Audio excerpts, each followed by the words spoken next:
When you start trading, you likely don't understand wash sales or even care about them. You're focused on making money. But when the tax year is over and you get your first 1099-D, you may wish you understood a whole lot more. Hi, I'm Jason from TradeLog. This is the first of a series of videos helping traders understand wash sales, the IRS wash sale rule, how it impacts your taxes, and how to control harmful situations. Let's get started by answering the question, what is a wash sale? When you sell a security at a loss and then within a short period of time repurchase it, this is a basic wash sale situation. Here's an example. Let's say that I sell 100 shares of Tesla today and it results in a loss of $1,000. I then repurchase 100 shares of Tesla next week when the purchase price is very close to today's price I sold at. What's the result? Essentially, the sale is a wash. I still own 100 shares and the price I pay is about the same as when I sold. But I created a loss in my P&L. Why would someone intentionally do this? Frankly, it's a method used by some individuals to try to harvest losses and evade capital gains taxes. Let me show you how this might work. Say that so far this year, I've made a net profit of $30,000 on my trading.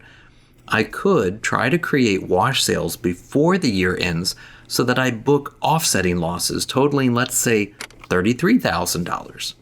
Now, I didn't completely lose that money because I turned around and bought back the shares I sold almost immediately. So I still have an investment. But now, I don't have to pay any capital gains taxes. In fact, I can deduct $3,000 in losses on my tax return. Coincidentally, that's the max capital loss I can claim per year. Now, if you're getting excited about this strategy, it's time for me to burst your bubble. Harvesting wash sale losses is illegal according to the U.S. tax code. The Revenue Act of 1921 introduced the IRS wash sale rule to disallow this type of loss harvesting. Of course, over the decades, canny traders have tried to get around that rule using different scenarios. For example, some try purchasing the replacement shares in the days before they create the loss. Some have tried purchasing the replacement in a different brokerage account. Others have tried using a contract or option to essentially replace the same security.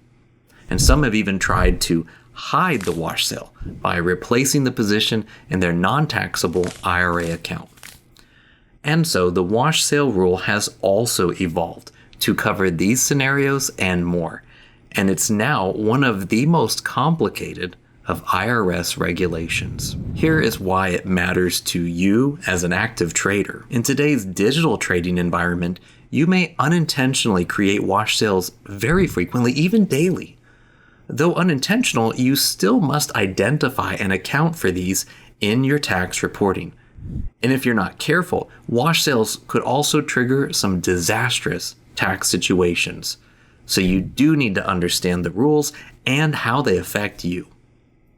In review, we've learned a wash sale occurs when you replace a position recently sold at a loss. Wash sales are potentially used to harvest losses and evade capital gains taxes, and so there are rules requiring identification and reporting of all wash sales, even if they were unintentional. I'll explain that IRS wash sale rule in our next video. Thanks for watching. Be sure to subscribe to our channel so you can stay up to date with more videos on trader tax topics and using the TradeLog application. Also, check out more free trader tax education at tradelog.com and learn how you can take control of your trader taxes. See you next time.